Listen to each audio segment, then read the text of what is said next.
Alright, I'm going to show you how to make a really quick instrument in the BTV Virtual.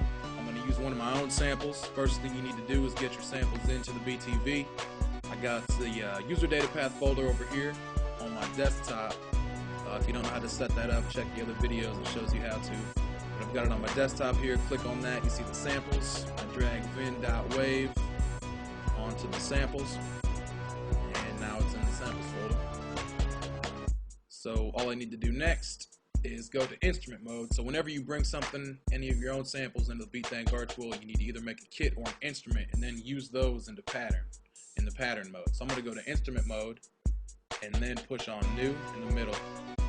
Over here on the left you see the factory and the user. Click on user and you'll see the vin.wave, which is what I just brought in. Go up here and turn this up a little bit. First thing I am going to do though is set it on gate, because I know the sample is about 7 to 10 seconds long. And what gate does is when I let up on the key, the sample will stop playing. So once you push the key, sample starts, and once you let up, sample stops. And I'm also using a MIDI controller too, so you're not going to always see me pushing these buttons down here. So we've got that. First thing I want to do is some quick editing. You can really easily edit your start points and end points of the waveforms on each pad. So first thing I want to do is just get that symbol at the beginning. I want to get that out of there. I can see it right there. Alright, that sounds alright. I'm going to leave the endpoint how it is, because I'm just going to be using the beginning of this sample since I've got the gate on. But this feature does make it really easy to chop samples. You can just drag it over to as many pads as you want. And I've got the same sample on each pad, so I can just chop the individual start points and end points up to whatever I want. So that makes it really cool to chop up samples, chop up vinyl.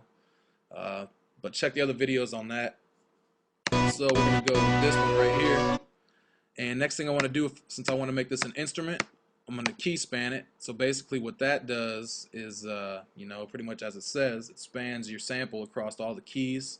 I'm just going to go up 1 octave. So you click key span, and start right here is on C0. And I want to end it just 1 octave up. So I'm going to go ahead and just click C1 and then hit complete. It'll overwrite that last stuff I did, so that's okay. So there you go. It goes all the way up to there for that sample. And if I want to use this now, what I need to do is first save it. So I'll go ahead and save. I'll call this, just leave it at new inst. And it's saved, and then we need to go into pattern mode. And then go over to new. Now over here on the left you're going to see the factory kits, factory instruments. At the bottom is the user instruments. Double click that, and then we want to select new inst, which is the one I just made. We're already on track 1. We can do a tap tempo, or you could also go up here, select BPM, and you could adjust it up or down however you want with the arrow keys. I just want to show you how simple it is to get started. Hit record and play.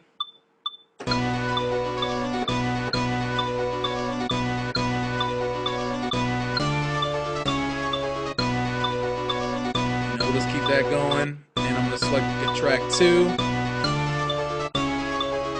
We want to find another kit.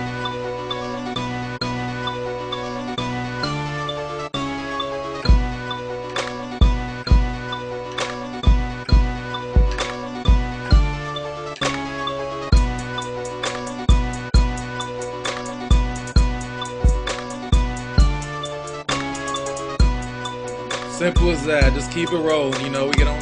What else you want to do?